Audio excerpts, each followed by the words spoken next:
کہ بھائی اگر آپ جدید تعلیم کے حساب سے دیکھیں تو پاکستان کے کتنے لوگ ہیں جو فلسفے میں بہت بڑا مقام رکھتے ہیں.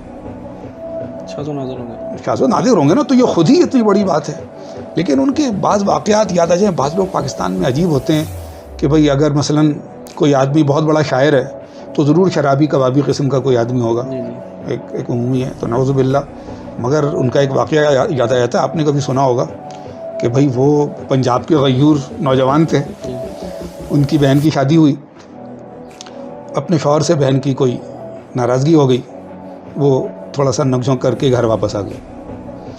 اب محبت بہت ہے مگر وہ دیکھ رہے ہیں کہ 2-3 دن سے بہن جو ہے نا وہ نہیں گئی. اب بہن سے بات ہوئی، اب بہن نے کہا کہ نہیں شوہر نے بہت بدتمیزی کی ہے. اب ابا کو پتہ ہے کہ بھائی یہ تو ذرا غیور آدمی ہے بھائی، لیکن ایک دن پوچھ لیا کہ بھائی وہ، تو پھر بتانا پڑا.